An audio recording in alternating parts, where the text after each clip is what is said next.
এখন বাজে হচ্ছে সকাল 8টা। আমি এখন যে জায়গাটাতে বসে আছি এটা হচ্ছে জগন্নাথপুরের একটা প্রত্যেক স্টেশন যাওয়ার একটা রোড। সেটা হচ্ছে আমরা সে সময়টাতে বলতাম এটাকে কুফাপুল।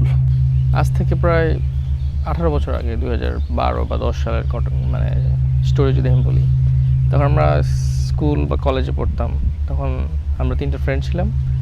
অলওয়েজ হচ্ছে আমাদের বাসা হচ্ছে এই পারে ওইদিকে, আর আমার আরেক ফ্রেন্ডের বাসা হচ্ছে এইদিকে, আরেকজনের বাসা হচ্ছে আরেকটু দূরে।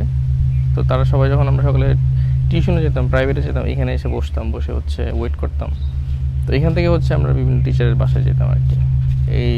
এটা হচ্ছে কুফাপুল। আর এই জায়গাটা এখন খুব পপুলার। আপনারা এখানে আগে তো মানুষ চলাচল করতোই না, এখন তো প্রায় এই যে রোডে রিক্সা চলে।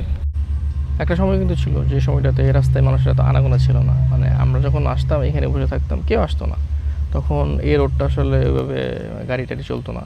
এখন হচ্ছে স্টেশনের সাথে বাজারের মানে জগন্নাথপুর থেকে একটা রোড কানেকশন হয়েছে, এই জন্য হচ্ছে এই রোডে প্রচুর রিক্সা চলে। আপনারা যদি বিকালে আসেন এই জায়গাটা খুবই ভালো লাগবে। এবং এই পুলটাতে আমরা কত বসেছি এটার কোনো নজির নাই। আসলে এখন নিজেদের মানে সবাই যে একসাথে হবো এরকম সিচুয়েশন আর নাই। সো আমি প্রতি সপ্তাহে বাড়িতে আসি।